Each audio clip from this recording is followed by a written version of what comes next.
77 WABC invites you to a family fun day and softball showdown on July 20th with net proceeds benefiting Shriners Children's. John Sterling will call the game as the FDNY takes on the NYPD with special guests Dwight Gooden, Art Shamsky, 77 WABC hosts including Sid Rosenberg, Anthony Cumia, Lionel, Dominic Carter, and many more. For more info and to buy tickets, go to ShrinersChildren'sChampions.org. That's ShrinersChildren'sChampions.org. The Roger Stone Show. Entertaining and informative. On the Red Apple Podcast Network.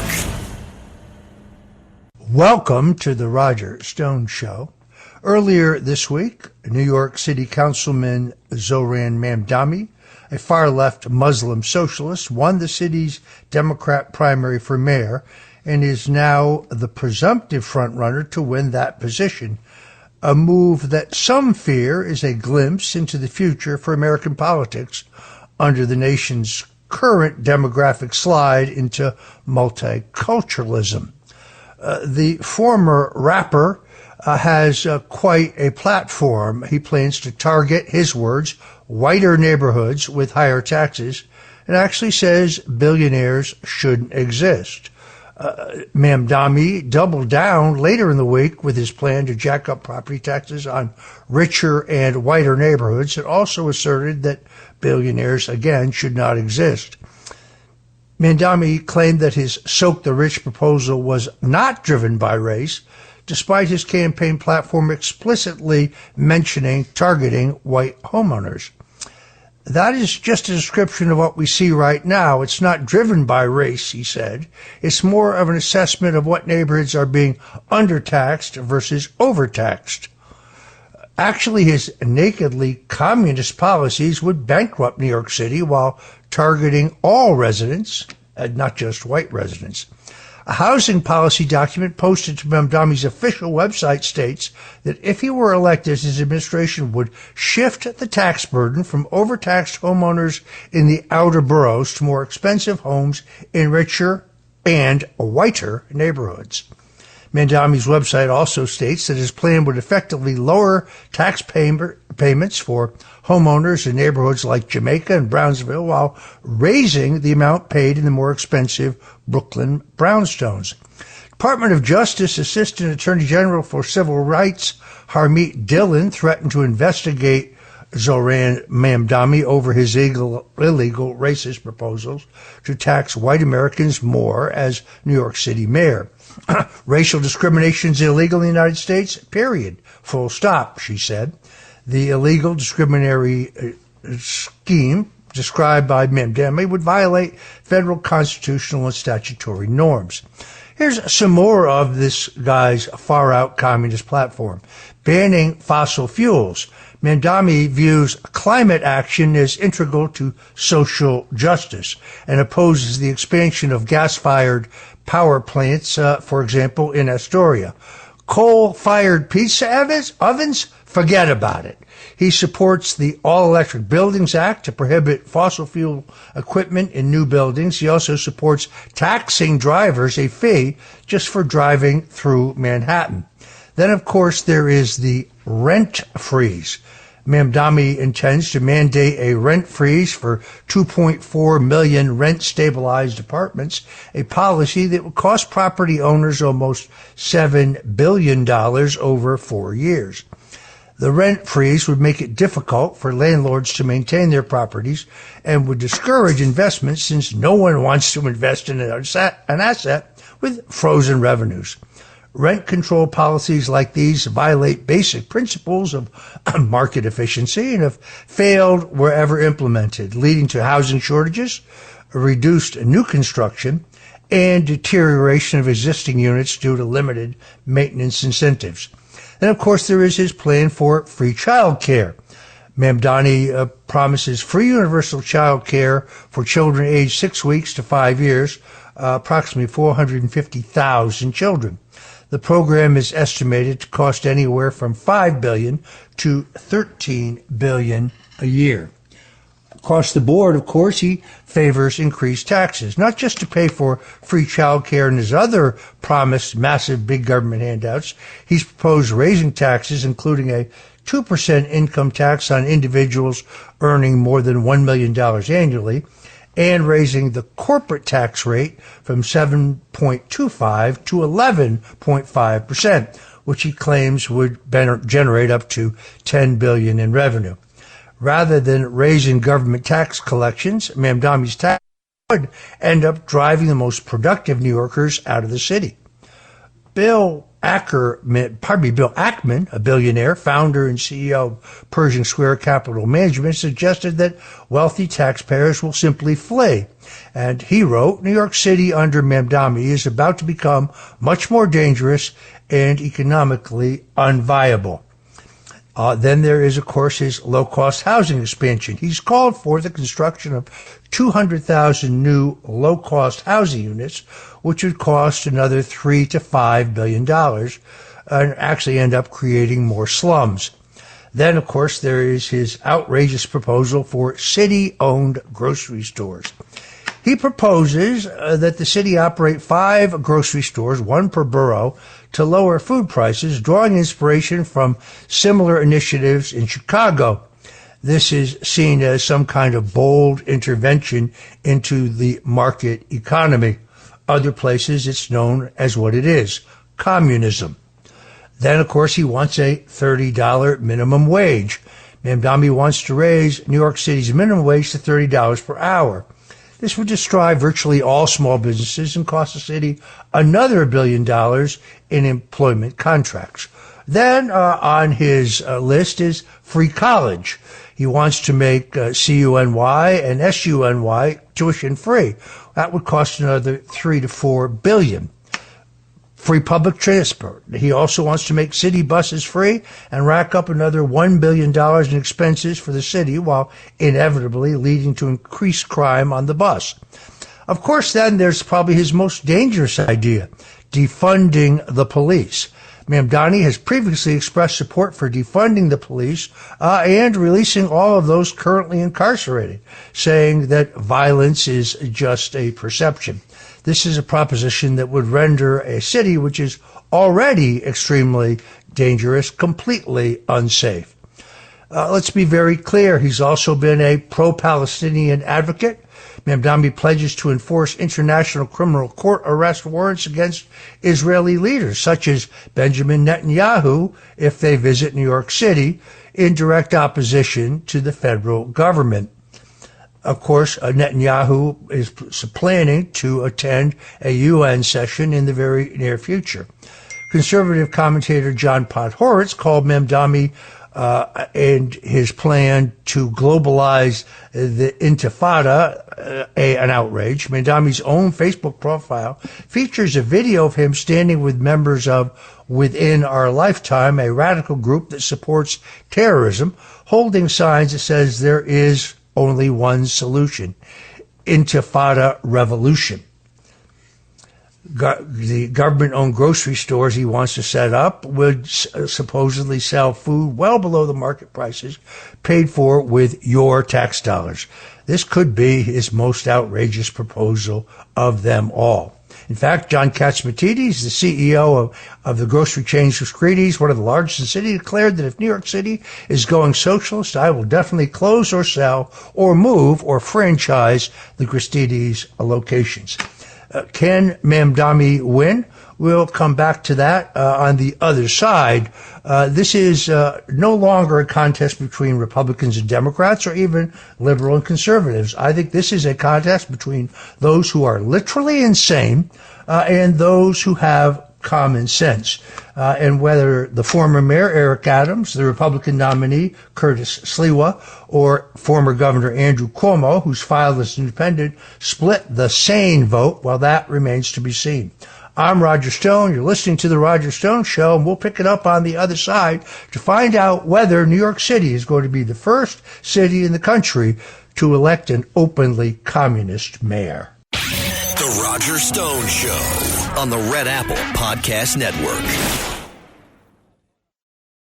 77 WABC invites you to a family fun day and softball showdown on July 20th with net proceeds benefiting Shriners Children's. John Sterling will call the game as the FDNY takes on the NYPD with special guests Dwight Gooden, Art Shamsky, 77 WABC hosts including Sid Rosenberg, Anthony Cumia, Lionel, Dominic Carter, and many more. For more info and to buy tickets, go to ShrinersChildren'sChampions.org. That's ShrinersChildren'sChampions.org.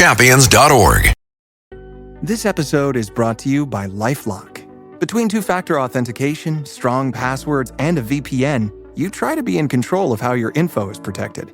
But many other places also have it, and they might not be as careful. That's why LifeLock monitors hundreds of millions of data points a second for threats. If your identity is stolen, they'll fix it, guaranteed, or your money back. Save up to 40% your first year. Visit lifelock.com/podcast for 40% off. Terms apply. The Roger Stone Show. Entertaining and informative on the Red Apple Podcast Network. And we're back on the Roger Stone Show. We're talking about the Democrat candidate for mayor, Zohran Mamdani, and his rise. Overall, Mamdani is proposing what economists have called a war on prices, a plan that would devastate New York's economy through government takeovers of housing, retail, and labor markets.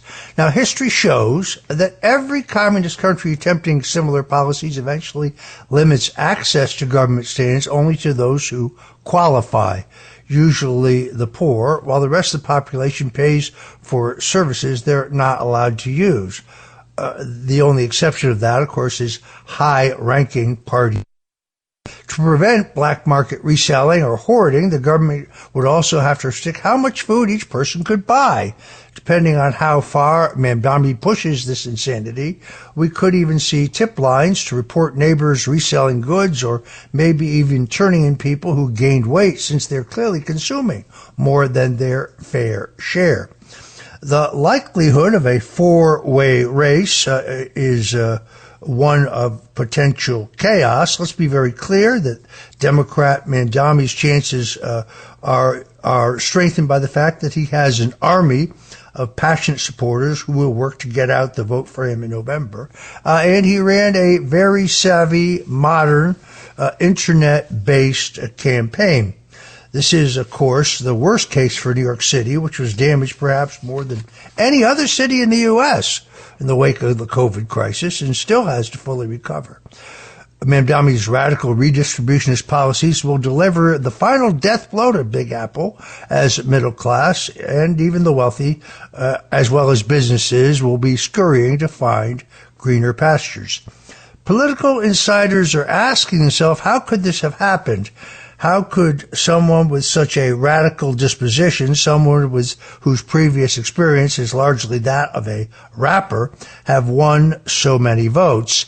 It certainly speaks, in my opinion, to the Democrat Party's leftward lurch, but that fact belies the true story of his success. In fact, I think that Mamdani succeeded because he, in the mirror image of President Donald Trump, ran against a corrupt, cronyist system that is reviled by the people, positioning himself brilliantly as an outsider and a bold reformer.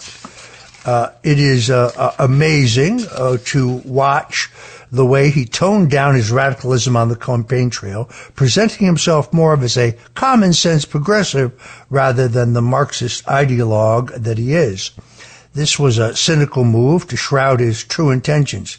Make no mistake about it, Mamdani's policies are dangerously anti-American. He wants to ban immigration enforcement in the city, hike taxes on the wealthy, institute rent controls, subsidize housing and health care, create a hate crime task force to police free speech, and use the government to nationalize grocery stores, at the same time opening Rikers Island and letting everyone escape. The rise of Mamdaniism is a signal the populist left is on the rise.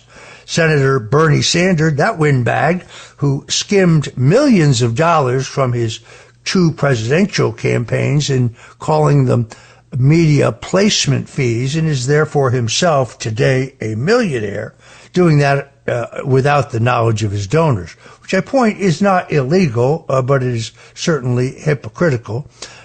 He's clearly winding down, although the old windbag is out there on the hustings. A greater example would be Representative Alexandria Ocasio-Cortez, who may be a punchline nationally, but there's a generation of socialist politicians who are rising in the shadows of Bernie Sanders. Some of these politicians, like Mamdani, will be savvy and formidable. They will be adept at co-opting populist rhetoric to enact their actually extreme agenda. If Republicans or those with common sense do not double down and realize this threat, we will lose the country to these demagogues. As to the future of this race, again, as I pointed out, it is highly potential at this point that we could have a three-way split that would appeal to voters of common sense.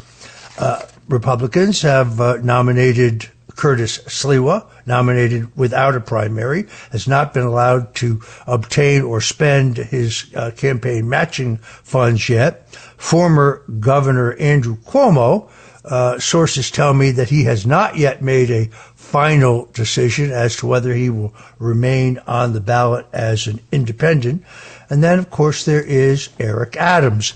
Those who are claiming that Eric Adams was prosecuted because he was a critic of Joe Biden's open border policies are not telling you the truth. He was a full-throated supporter of New York City being a sanctuary city. His only complaint with Joe Biden was that Biden did not give him the billions that he needed to solve the problem that Biden created. The idea that he is somehow a born-again reformer does not speak to the crimes for which he was not prosecuted, but those are the ones that we're aware of. In that scandal, he was accused of taking $100,000 from Turkish interests. That's illegal. Laundering it through New York City residents and submitting it to the city's 8-to-1 campaign matching fund program.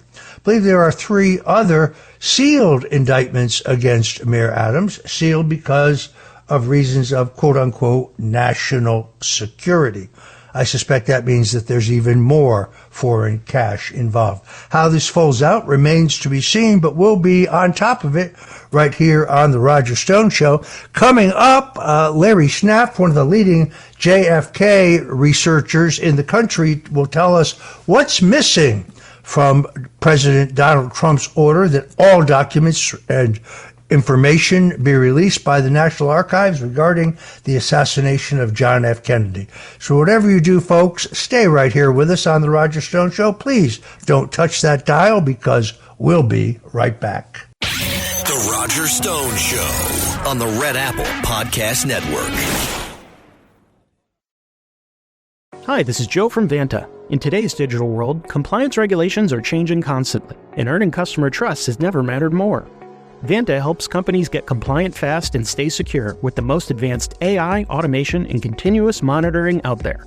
So whether you're a startup going for your first SOC 2 or ISO 27001, or a growing enterprise managing vendor risk, Vanta makes it quick, easy, and scalable. And I'm not just saying that because I work here. Get started at Vanta.com. This podcast is supported by Progressive, a leader in RV insurance. RVs are for sharing adventures with family, friends, and even your pets. So if you bring your cats and dogs along for the ride, you'll want Progressive RV insurance. They protect your cats and dogs like family by offering up to $1,000 in optional coverage for vet bills in case of an RV accident, making it a great companion for the responsible pet owner who loves to travel. See Progressive's other benefits and more when you quote RV insurance at Progressive.com today. Progressive Casualty Insurance Company and Affiliates. Pet injuries and additional coverage and subject to policy terms. The Roger Stone Show. Entertaining and informative on the Red Apple Podcast Network. Welcome back to the Roger Stone Show. Former aide to President and Vice President Lyndon Johnson, Bill Moyers, died this week at age 91. Moyers played an important role in the assassination of President John F. Kennedy because it was Vice Presidential aide Bill Moyers who gave the order to the Secret Service to remove the plastic bubble top from President John F. Kennedy's limousine, specifically shouting, "Get that goddamn bubble top off." Now that's strange because Moyers was a pastor. Those sound to me like the words of his boss, Lyndon Johnson. There is some misunderstanding. Descriptions of the removable bubble top following the assassination could give the erroneous impression that it resembled a clear plastic bubble, which was not bulletproof, but did not pose any impediment to an assassination's bullet. In fact, the top was more box-shaped and, aside from the side windows and a small decorative rear window, was covered in black vinyl, which would have made it impossible for a sniper to get a clear headshot at President John F. Kennedy. It was Moyers, the vice presidential aide to Johnson, who gave the order. I have this from two retired Secret Service agents who were there. Moyers would go on to play a vital role in the assassination, obviously, would later use his considerable connections to kill a British-based television program called The Guilty Men that was supposed to air on the History Channel in November 2003. The problem with this series was it postulated that Johnson was a major player in the assassination. It was Bill Moyers who enlisted the help of ex-presidents Gerald Ford and Jimmy Carter, as well as first Johnson's widow, Lady Bird Johnson, to move against the History Channel and get them to withdraw the movie. Even the New York Times commented, Bruce Weber of the New York Times said at the time that it was very odd, not the least of which was because people involved, all who have seemed to have brought a great deal of thunder to bear on a controversy that probably would have disappeared of its own accord. But it's important, Mr. Moyers said, to put the public record straight. No, I'm afraid Bill Moyers went to his death knowing who really killed President John F. Kennedy. Joining me now to talk about that is Larry Schnapp. Larry Schnapp is an attorney who has been researching the assassination of President John F. Kennedy since the late 1960s. He is one of those who offered one of the earliest critiques of the Warren Commission's conclusions. He took a leading role in arranging a prominent mock trial for the accused assassination Lee Harvey Oswald in 2017 under the umbrella of Citizens Against Political Assassinations. And he has filed multiple lawsuits against the National Archives and the Biden administration to compel the United States government to release the remaining JFK assassination records. He's a frequent commenter on all of these topics, and we are honored to have him with us today. Larry, welcome to the Roger Stone Show. Hi, Roger. Thanks for having me. So from the very beginning, I want to admit that you have really been an avatar of what needs to be released, and I think the most accurate critic of the releases so far. I think you and I would agree that Congresswoman Anna Paulina Luna has done an extraordinary job of trying to ferret out the truth, particularly when the fact that she came to this job without a significant background in JFK research.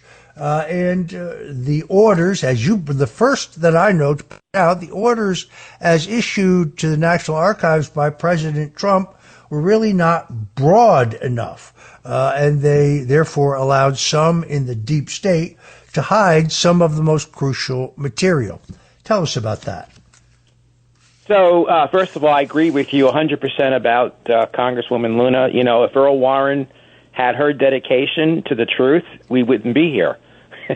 And she is a real fireball, and, you know, I have friends that go into her office, and when they talk about a document, she calls up the NARA or she calls up someone at the CIA and says, where is this document? So there are lots of people in the JFK research community who, honestly, you know, they tend to be Democrats, and they kind of they just attack her because she's a Republican, and you can see from the way the Democrats responded on the two hearings so far that they're not interested in the truth, and it's remarkable. But so the president's executive order should be construed to have required all of the records pertaining to the assassination that are in the possession of the federal government to have been released. And that's not the way the CIA is interpreting that order. And I'm really going to have to get Radcliffe or perhaps the DNI, Tulsi Gabbard, Tulsi Gabbard's been doing a great job, but the CIA is apparently still, resisting releasing documents. And, either Luna's going to have to, I'm really concerned that they're destroying records. And if Luna finds out that records have been destroyed, the next thing that should be done is that Congress has to appoint a special prosecutor to investigate the government's performance with these records. One of them, I agree with you completely. The other alternative, of course, is a criminal referral to the Department of Justice, but they seem to be a bit backed up there. I like the idea of a special... Hands are full right now. Yes, to say the least. One of the most controversial areas, there's several we'll talk about, have been the so-called Joanides records. Joanides was a CIA operative. He was really kind of represented the CIA during the House Select Committee on Assassinations investigation, which the CIA essentially stonewalled, turning over no documents and providing no testimony. The initial documents turned over regarding Joanides were described to me as innocuous. Now we hear that additional documents turned over show that he was running an illegal off-the-books operation involving Lee Harvey Oswald, who, of course, the CIA told us they had no previous knowledge of, as well as recruiting assassinations to try to kill Fidel Castro. What do you think of this? Yeah, so we know that Joanides definitely, his responsibility during the HSCA days was to stonewall the committee, and the CIA's mission ever since Angleton in '64 was to run the clock out. So he definitely interfered with the HSCA. In fact, he took advantage of Blakey, who was the head of the committee, his naivety about the CIA. He didn't conceive the CIA could be, not being up above board with him. And then even Judge Tunheim, at the last press hearing, mentioned that when they sought Joanides' files. Now remember, Joanides was running the DRE, and the DRE is the one that was a Cuban exile group. They're the ones that almost immediately after Oswald's name got released on the day of the assassination started dropping stuff about Oswald's all his activities. So this was in the queue. So this group was the key group, and they were ahead of everybody on giving a biography on Oswald to paint him as a Castro supporter. But Joanides, the CIA told Joanides, the ARB, the review board, that the only files they had were personnel files, and they showed 44 pages or so, roughly around. And then the ARB said, okay, this is representative of those files. We're not interested in the rest of them. Well, now we learned that there was operational files that are missing from the very time of 1963 when Joanides was running the DRE. And that's what we're trying to get. And the word we got last week through Representative Luna is that the CIA is saying, well, we may consider releasing these on a case-by-case basis. That's not what the president's order says. They're supposed to release all of the records related to the assassination. And I can't think of any more records that could be related to the assassination than the Joanides operational files of his supervision of the DRE. That was the group that was interacting with Oswald in the summer of '63. They're the ones that got into the fight with Oswald in New Orleans. And so this is, for those of us who think that the conspiracy may have originated out of New Orleans, at least the operational phase, or this is an important area, and Garrison completely overlooked this area. So I'm going to have to stop you there. We're going to be right back with more of Larry Schnapf in just a minute. We're going to take this quick commercial break. The Roger Stone Show on the Red Apple Podcast Network.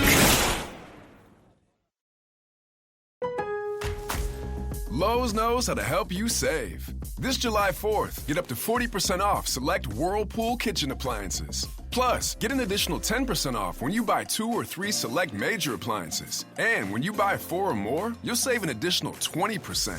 Find the right appliances and features that fit your kitchen's unique needs and style. Shop Whirlpool 4th of July deals at Lowe's. Valid through 7/9. See Lowe's.com for details. Savings vary based on purchase amount. Selection varies by location. The Roger Stone Show. Entertaining and informative on the Red Apple Podcast Network. And we're back with attorney Larry Schnapf, who, to my mind, is literally one of the most knowledgeable people in the country about the assassination of President John F. Kennedy, and who has been a leading critic of the Warren Commission conclusions, as well as, I think, a critic of the way the government has responded to the order by President Donald Trump to release all the documents pertaining to the Kennedy assassination. Larry, I want to focus on 2 areas now. One of them is the role of organized crime.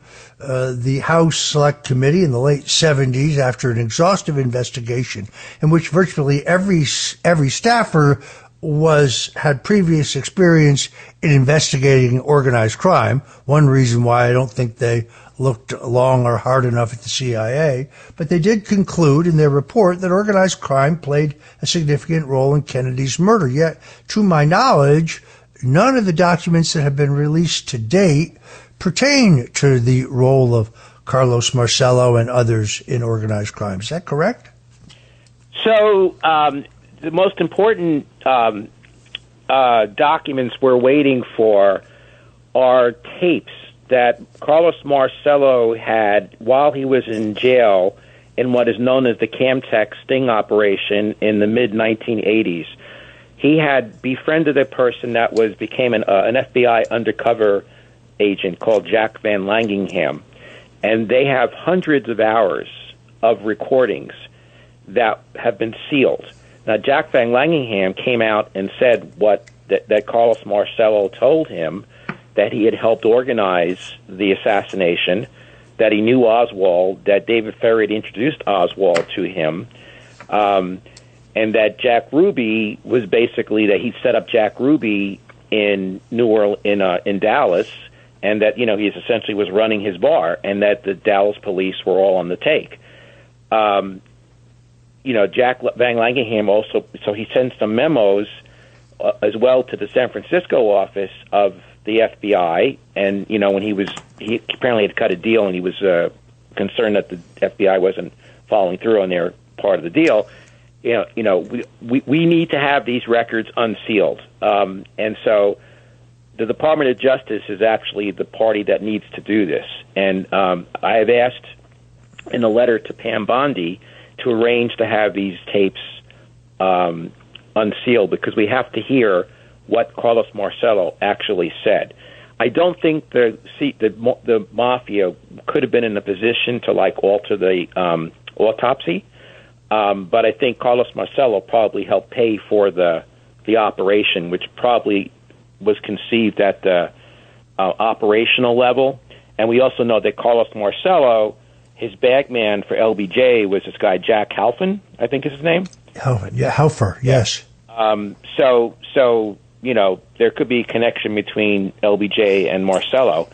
So there was one set of documents that were produced last month about Marcello, but they were limited to the efforts that the government was doing to try to prosecute him for lying about his his birth certificate. And it was all about their effort to investigate, in Guatemala, and it really didn't pertain. There really wasn't anything there. The one interesting thing that came out of that, though, was that apparently Jim Garrison had requested that files that were taken by the FBI the weekend that Ferry was killed or died. He wanted them back. They had been seized, and I didn't realize that he had asked for those. So that's the other thing that Pam Bondi can do is we have to get the Walter Sheridan files, because those are the files. Walter Sheridan was a right-hand man of Bobby Kennedy. He did his own investigation. Those records were put into the JFK library, and then when the ARB asked for them, they were sent to NBC. And Walter Sheridan claimed that he did this as part of an NBC investigation on Garrison. So the Marcello tapes are really important. We have to get them released, and we're pressing for that. And the Walter Sheridan from the Department of Justice. And also, I think NBC has some films of the day of the assassination, the Darnell film and the Wegman film, that could possibly be exculpatory for Oswald. I don't know if they are, but they could be, and we want them to be 3D animated. I mean, to have them evaluated so that we can determine that. I have some forensic evidence I would like them to study. I don't know if we have time for that, but, in the late 90s, someone discovered that there was organic material on the bullet fragments that were found in the limo, and we determined that they were human. And then the next step was to determine whose tissue is that, and is it John Connally or is it President Kennedy? Because if it's John Connally, then that demolishes the single bullet theory. And we'd like to get some DNA tests done using modern technology, and I'd like to get some 3D analysis done on the bullets, all the bullets, and the rifle, because in 78, when the HSCA fired the rifle, the bullets in 78 did not match the bullets from 1964. They claimed it was because the rifle had changed over the years, but subsequently we have learned that rifling does not change even if you fire a rifle 1,000 times. So there's something fishy about why the bullets in 1978 did not match the bullets in 64. These are the kind of things that we'd really love to have Luna. I know she doesn't have the authorization, this is funding, but maybe the Department of Justice can do this. By the way, we understand that her task force was supposed to expire at the end of the month, and we have heard through the grapevine that it's been extended another 6 months. That is also my understanding as well. When we refer to Carlos Marcello, for those who don't know, he was the mobster who dominated the mob in both Texas and Louisiana. And when Larry speaks of the ARB, he's speaking of the Assassinations Review Board. You can see why we had him join us today. He has raised a number of significant questions, particularly that of the NBC film. As my understanding, NBC is trying to overload Luna with extraneous film, but I think she will get to the bottom. I want to thank our guest, Larry Schnapp, one of the country's leading experts on the Kennedy assassination, for joining us today, and we'll have him back as things develop. Larry, thanks for joining us. Thanks a lot, Roger. Good luck and have a good day. The Roger Stone Show on the Red Apple Podcast Network.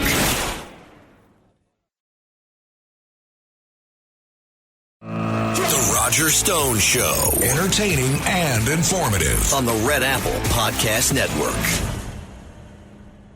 And we're back on the Roger Stone Shows. Two very interesting political developments. Lara Trump, the president's daughter-in-law, says she is now weighing a race for the seat of North Carolina Senator Thom Tillis, who not only voted to torpedo the nomination of Eagle Ed Martin to be the U.S. Attorney for the District of Columbia, but also voted in the U.S. Senate against the big, beautiful bill. Anyone who wants to go back and look will see that I called for Lara Trump to become a candidate for the Senate back when Tillis destroyed the nomination of Martin. I think this is welcome news. She could win this nomination and hold that seat for the Republican Party. At the same time, an intriguing interview with the Financial Times where Eric Trump, the president's son, says that he has not ruled out a 2028 race for president. I think the political path would be an easy one, he says. I think I could do it. Would I want my kids to live the same experience I have? Only time will tell. find that to be very intriguing. In fact, I love the idea. The point, of course, is we're going to have a wide open contest for the nomination. Normally, the Vice President, J.D. Vance, who I think's done an excellent job in his current role, would have a leg up for the nomination. But even President Trump himself mentioned Marco Rubio as a potential candidate. Now, Eric Trump. I still think Tulsi Gabbard is an intriguing possibility. I think Robert Kennedy, who I admire greatly, would still like to be president, but I don't see how he switches to the Republican Party, and there is no path for his nomination in the party in which I believe he is still actually a member, the Democrat Party. He's doing a remarkable job in his efforts to make America healthy again. Joining us now is Eric Early. He is an attorney, a husband, father, businessman, son of a Marine. He has been an articulate critic of the Democrat Party, had the courage to run against Adam Schiff, perhaps the single most corrupt member of Congress in the history of that institution. Also has been an articulate critic of Gavin Newsom. He has a terrific piece that was originally published by Red State entitled "Big Daddy Takes Newsom to the Woodshed." Eric Early, welcome to the Roger Stone Show. Always great being with you, Roger. My hat is off to you because, as you know, I like people who get in the arena rather than just carping from the sidelines, and you have certainly done that on behalf of your conservative principles and your support for the president. Gavin Newsom, I thought, was going to try to move to the center. He had Steve Bannon and Charlie Kirk on his podcast. I thought he was trying to shed his identity as an extreme leftist. But now it seems that he's moved the other way, thinks the only way to bury his embarrassing record as governor of California, and perhaps even supplant the real frontrunner, Kamala Harris, if she chooses to run for president again, perhaps after a race for governor of California. He now seems to be trying to redefine himself as the anti-Trump. Tell us what's going on here.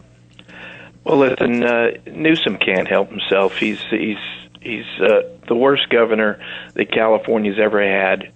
And, as I say in that opinion piece, Big Daddy Takes Newsom to the Woodshed, it talks all about his record of failure that has led California to be among the worst of every major indicator of the health of a state in the nation. And it's all because of Newsom and this what I call a Politburo, which is the California legislature, which has what's known as a supermajority of so-called Democrats, meaning that there's so many of them up there that the valiant Republicans are trying to stop and can't stop any bill that they and Newsom want. And they call themselves Democrats, and Newsom calls himself a Democrat, but frankly, they're socialists and they're American Marxists, and they know that if they actually call themselves what they really are, nobody'd elect them. Even the blind Democrat voting public in California just blindly votes Democrat every time. So they've hijacked the name, and they've taken down our state in the process.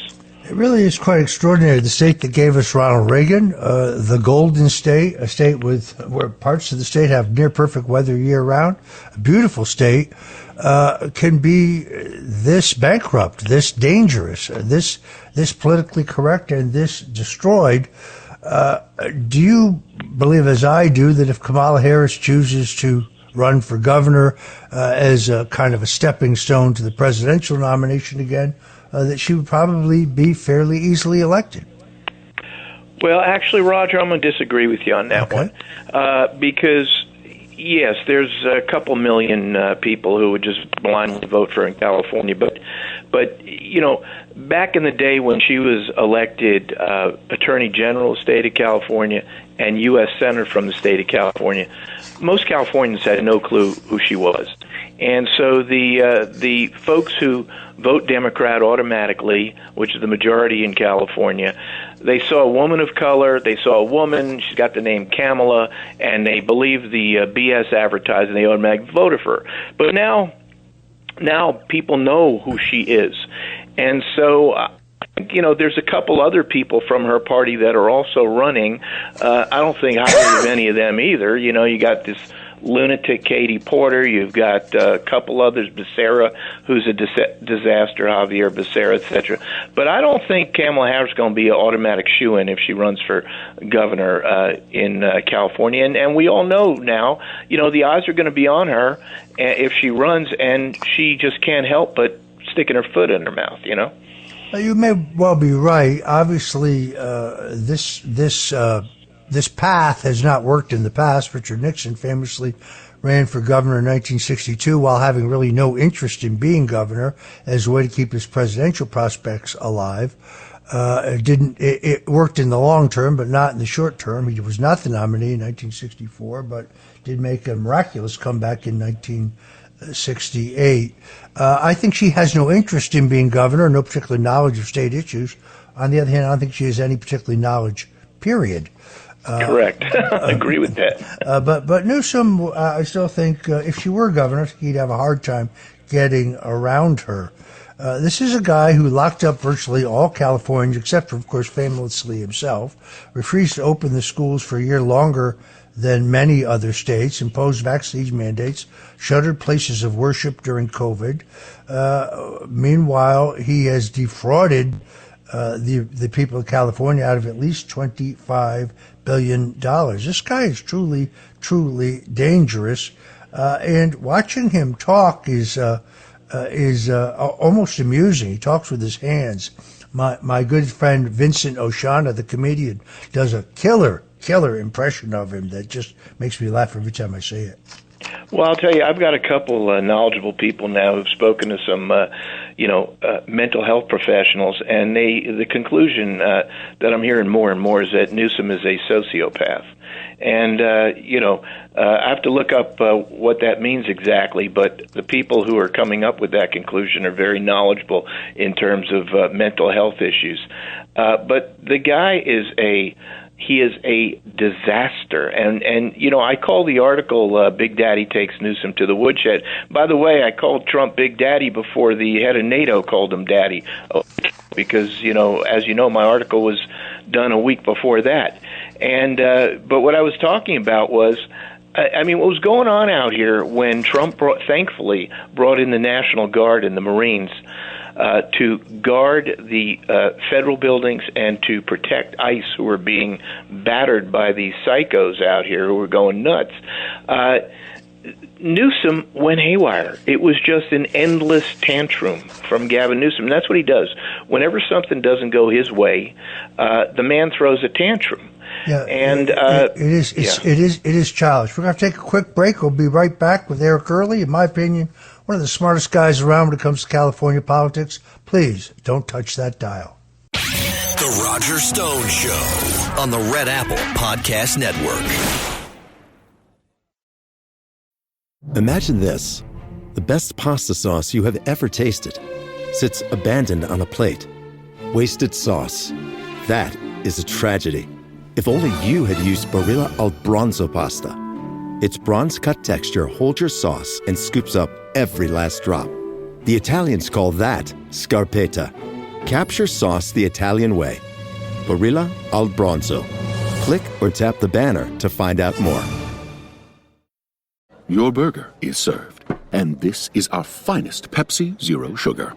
Its sweet profile perfectly balances the savory notes of your burger. That is one perfect combination.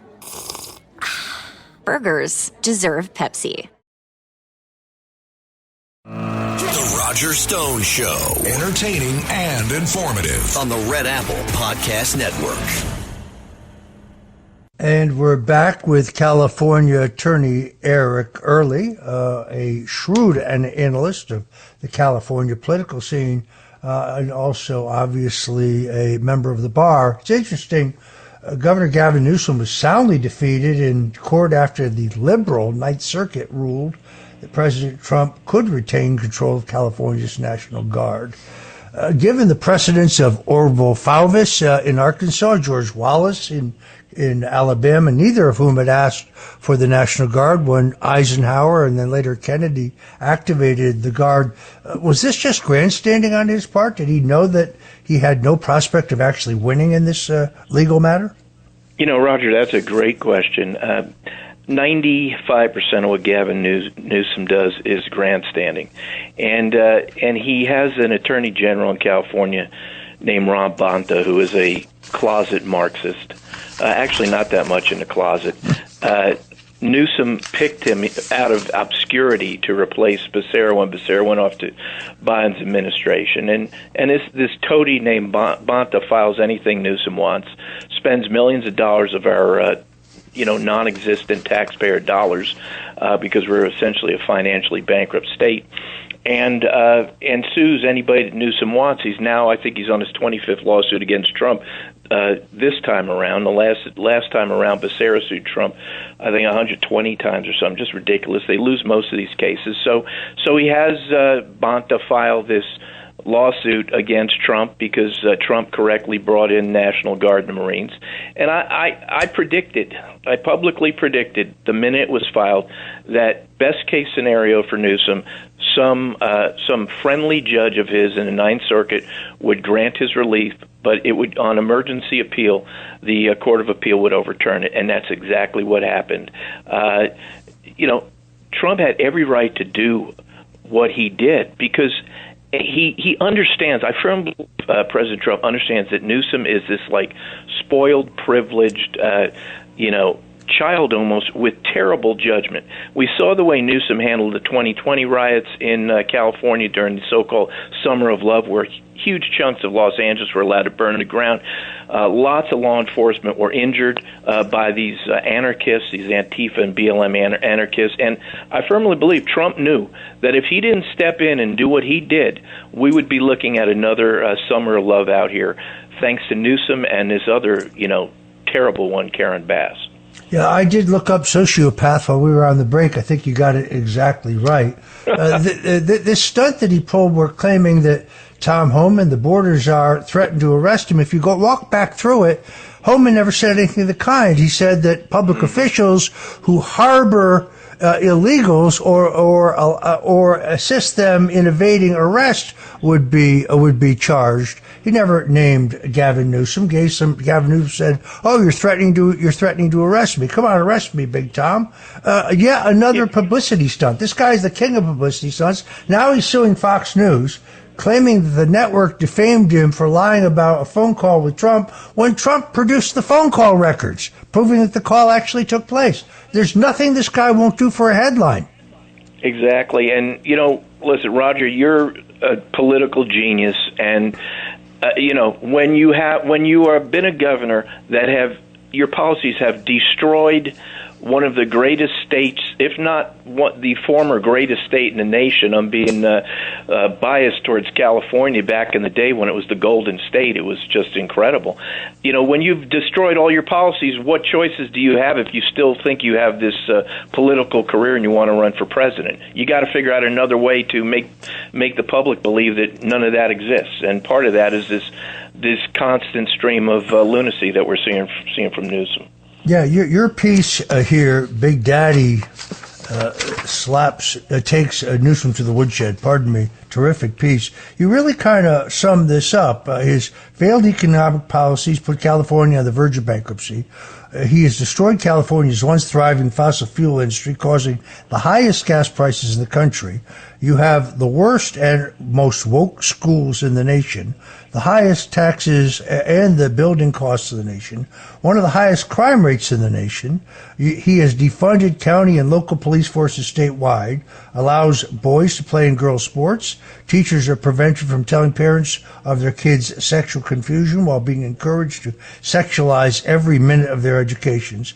He's destroyed single-family suburban zoning laws. And, of course, he built the multi-billion-dollar bullet train to nowhere. Sanctuary states is the declaration to protect alien criminals, billions in health care payments for non-Americans, an explosion of the homelessness. This guy's record is an absolute disaster, and he will do for America exactly what he did for California if he were to ever be elected. Absolutely. And, what's amazing is we still have millions of Californians keep voting for people like Newsom and for these far left that make up our Politburo, which is otherwise known as the state legislature, and yet they have no idea that all the horribles that are befalling them come from what they have voted for. I mean, Roger, 2 years ago, with a stroke of a pen, they did away with single-family zoning laws in California. That means goodbye suburbia. If you're living in any kind of suburban neighborhood in California, your neighbor decides to sell a house, a developer now can just buy the house and put up a couple-story apartment unit right next door, as long as it has a certain minimum amount of low-income family housing units in it. Just imagine what that does. That is Newsom to a T, and it is just what we've seen all around this state. The taxes, the defunding cops, state and local, crime going through the roof, emptying prisons. He is a disaster, and listen, he's going to run for president, but I firmly believe he will lose. All right, I want to thank our guest, Eric Early. Eric, you have an open invitation anytime here on The Roger Stone Show. Tell us about your own political plans. I want to thank you so much for joining us today on The Roger Stone Show. Thanks for having me, Roger. The Roger Stone Show on the Red Apple Podcast Network.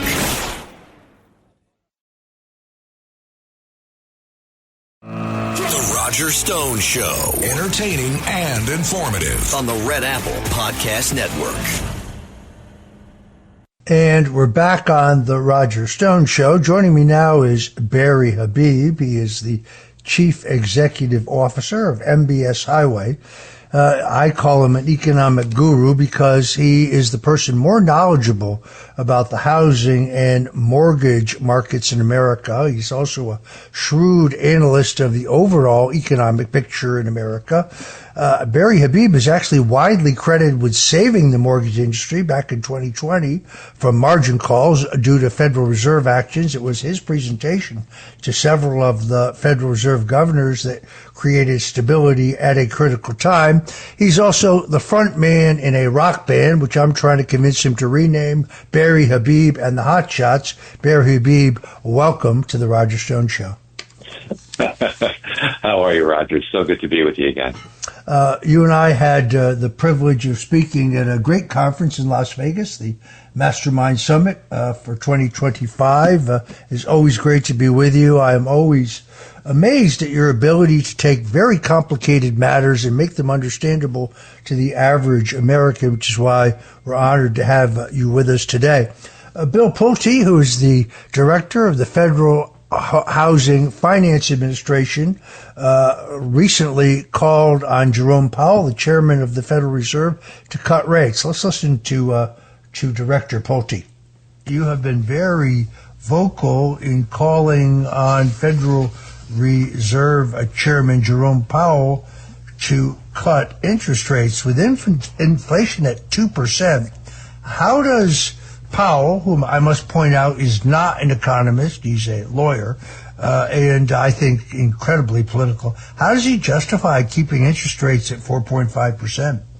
Well, his time has come. He's got to go. Enough is enough. This guy has had his day. He's done too much damage. He continues to do too much damage. I mean, we all know this guy from COVID, and then Biden renominated him. I mean, this guy is just a disaster. He's a mess, and he needs to go. You know, President Trump has so much momentum right now in this country. You know, he has the economy rearing to go, but we have this guy, Jerome Powell, who is just holding it back. And frankly, Roger, I think that his hate for President Trump, unfortunately, is the reason that he's not lowering the rates. You bring up a great point. If rates are at 4.5% and inflation is at 2%, why is he punishing the average American? And it only leaves you with one thing, which is that he hates him. He hates the president, and he doesn't understand the plight of Americans who have to deal with the ramifications of his terrible, terrible policy. That, of course, was an excerpt from the Roger Stone Show last weekend when we were honored to have Bill Pulte, the director of the Federal Home Finance Agency, as our guest. But I wanted Barry Habib to join us today because I don't want people to think this is merely ad hominem or that just a simple political disagreement. Based on history, based on the current dynamics of the economy, a rate cut in interest rates makes sense right now, does it not, Barry? Yeah, I think so, Roger. So a couple of things. So I'd like to take this apart step by step if we can, because I want the listeners to really get the full picture. So first of all, you were 100% correct, very astute of you. Jerome Powell is an attorney by trade, not a trained economist.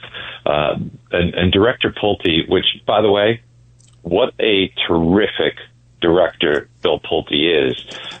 He has accomplished more in such a short period of time than I've seen any other director of the FHFA accomplish. And I will tell you, this is something that I've been involved with closely for nearly 40 years. So high praise for Director Pulte.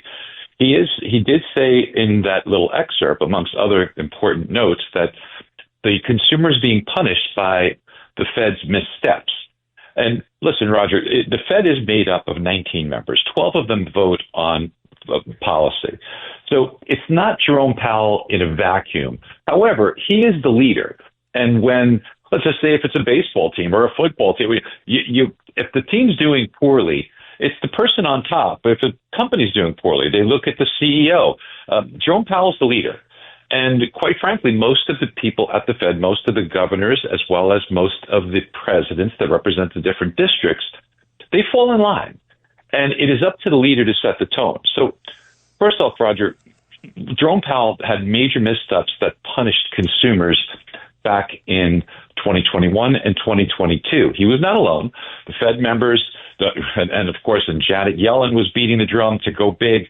You had missteps then when we all knew inflation was on the rise.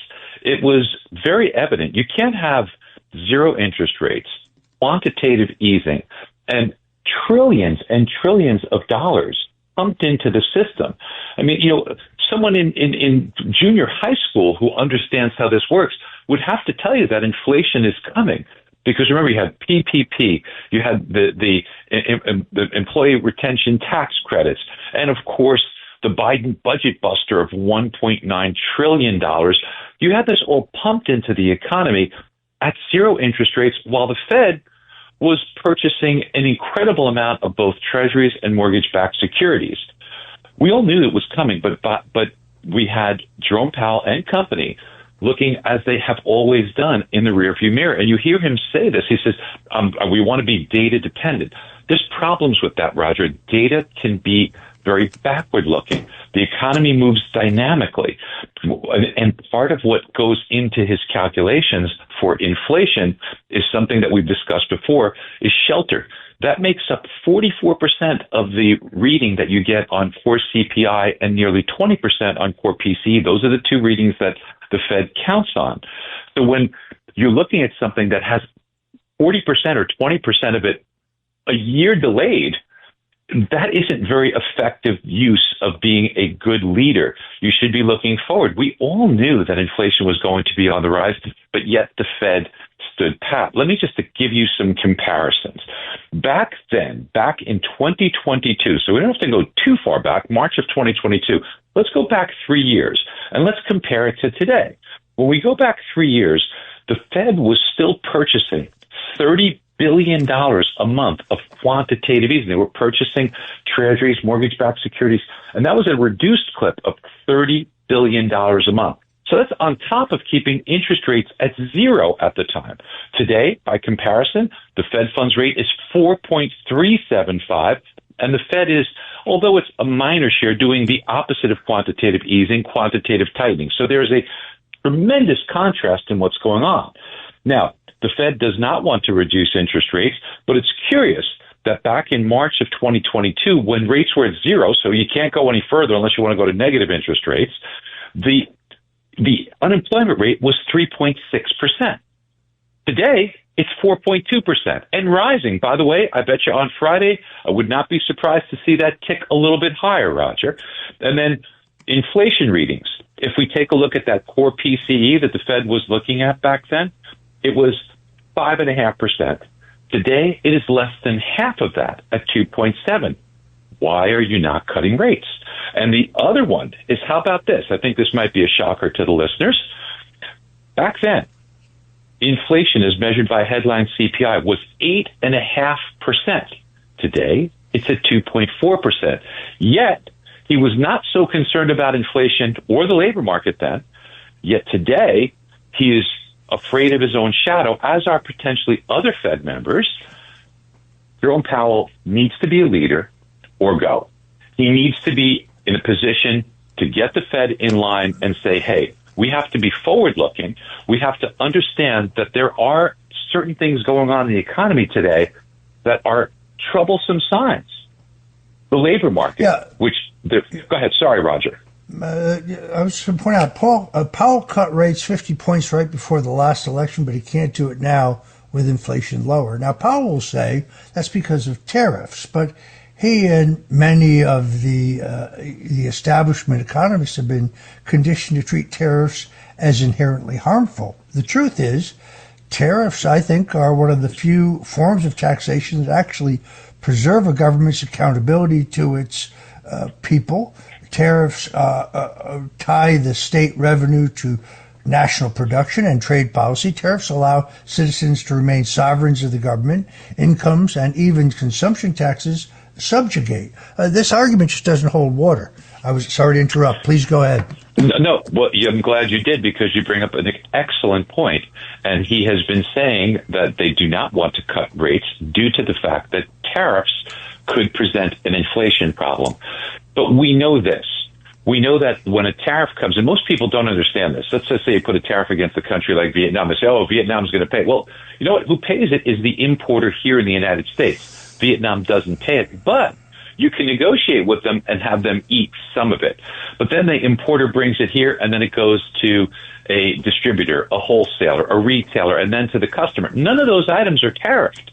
So what might be a 10% tariff, by the time it gets to the consumer, it might be, if anything at all, because there might not be enough pricing power and consumers can make choices, it might be very little to nothing. And even if it is, two things, Roger. They don't last. It is different than persistent inflation. It is a one-time price bump. And even in the words of Jerome Powell, as of his last press conference, he said that, well, it'll bump up and then come right back down. So why are we so concerned with a transient event if he knows it's going to come right back down? It's literally a speed bump, if anything at all. And by the way, Roger, tariffs can actually be deflationary if they cause a slowdown in the economy. Yet Jerome Powell and company are not looking at any of these because he is fixated on this. And, you know, Roger, the labor market also has some concerns. Job openings are declining. The duration of people on unemployment are rising. You have job openings have dropped precipitously, and they may be overstated as well. So there's a lot that's going on here. And one more thing about inflation, Roger. Let's do it on the other. Let's do it on the other side. We got to take a break. If you're just tuning in, we're listening to Barry Habib, the CEO of MBS Highway. We're talking about why the Federal Reserve has not cut interest rates, and we'll be right back. The Roger Stone Show on the Red Apple Podcast Network.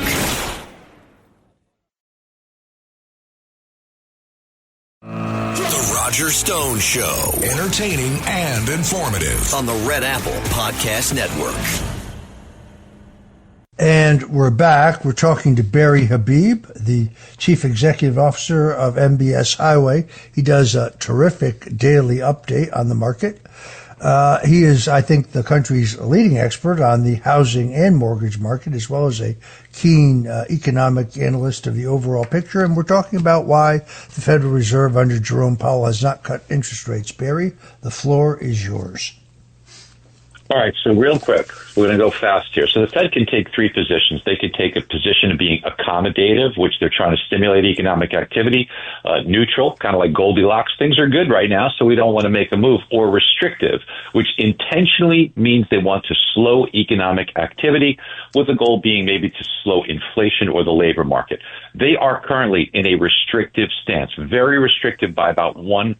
So if the Fed cut 1%, from their current level of 4.375 to 3.375, they would then be in a stance where it would be neither accommodative nor restrictive. So just everybody needs to first get that. Now, if we were to look at the Fed's favorite measure of inflation, the one that they want to target to be at 2%, for the last 13 months, the individual monthly readings, 11 of them, have come in quite favorable. And in fact, if you took those 11 months and you figure out what would the annualized level be, it'd be right at the Fed's 2%.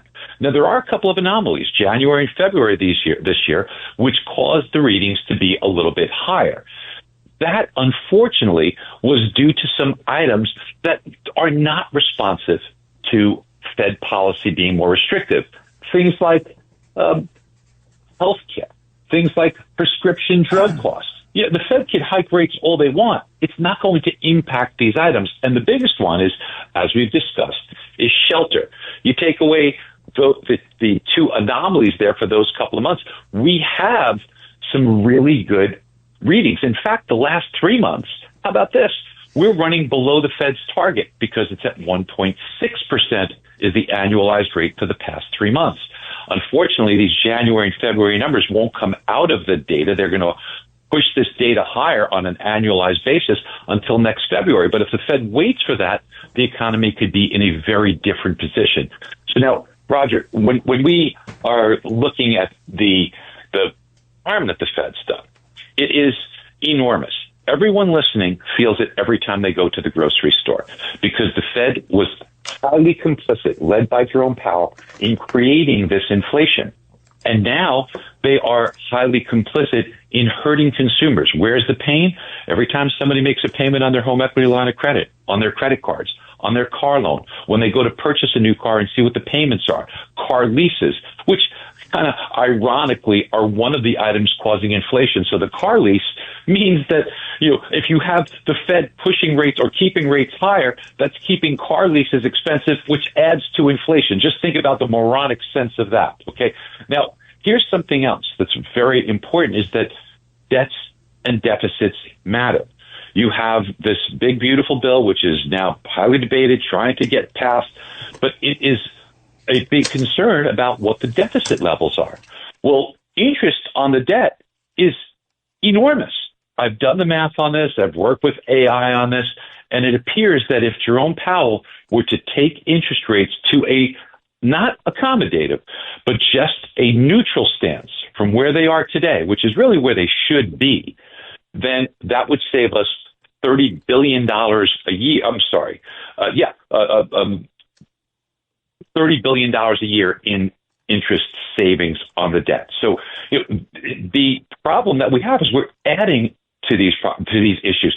Social Security payments are based on the rate of inflation as well. So what the Fed really needs to do is look forward instead of looking in the rearview mirror. Jerome Powell needs to lead the Fed in a way that can hopefully bring us to having him take his foot off the neck of the economy and let this economy grow, because that will reduce the deficit. And unfortunately, we have not in the past seen many other Fed members break ranks. However, there is a silver lining. Just recently, Governor Chris Waller, Governor Michelle Bowman, and Chicago Fed President Austin Goolsbee, all of these are part of the 12 voting member group, have broken ranks with Jerome Powell. They've said enough is enough. And they are now openly, which is unusual, saying that they are in favor of a rate cut next month at the end of July. Really, really extraordinary. I love your analogy about driving the car while looking in the rearview mirror. Seems to be exactly what Jerome Powell is doing. The real irony is that he keeps insisting that it is Trump who's acting politically, yet it's very clear that he cut rates to try to benefit the re-election of Joe Biden when the indicators at the time were not as favorable for a rate cut as they are at this instant. True? Yeah, I would agree with that. Now, at the time of that cut, actually, he was asked about why he was in favor of cuts and not at this present time, even though you had inflation levels that were higher, even though you had unemployment levels that were lower. He claims that the picture was less cloudy. Well, look, I remember him saying around that time, he used the term, you could look it up, we are navigating by the stars. I mean, you're our Fed chair. You're navigating by the stars? Don't you have a freaking opinion? Don't you have a way to kind of guide us through? We're dependent on the stars? We're going to call our astrologists to see which way we should do with Fed policy? This was ridiculous. Look it up. We're being guided by the stars is what he says. So for him to say the picture was less cloudy, that they had less uncertainty, and what I'm referring to is the fact that it's very uncertain with the tariffs today, which to some extent perhaps it is. But for goodness sakes, it was no more uncertain. In fact, I think we have more certainty here. The unemployment rate is higher. Inflation is at a level where it appears to be better. Now, he said at that time it was coming down, but it was coming down from extraordinarily high levels. So we are in a position, I think, right now, Roger, where the Fed needs to get their act together. They have to stop this ridiculous boom-bust cycle by being too late. They're too late to hike, causing a bust. And what they have to stop doing is being too late in a easing mode to prevent this economy from growing. Yeah, they're panicans, I think. All right, I want to thank our guest, Barry Habib, from CEO of MBS Highway, for joining us once again. To our many friends out there, thanks for joining us today on the Roger Stone Show. God bless you and Godspeed.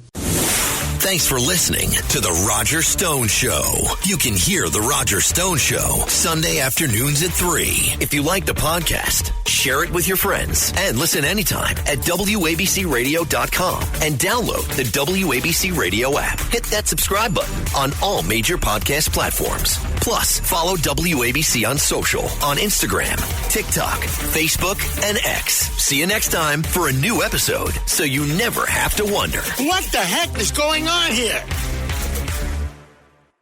77 WABC invites you to a family fun day and softball showdown on July 20th with net proceeds benefiting Shriners Children's. John Sterling will call the game as the FDNY takes on the NYPD with special guests Dwight Gooden, Art Shamsky, 77 WABC hosts including Sid Rosenberg, Anthony Cumia, Lionel, Dominic Carter, and many more. For more info and to buy tickets, go to ShrinersChildren'sChampions.org. That's ShrinersChildren'sChampions.org.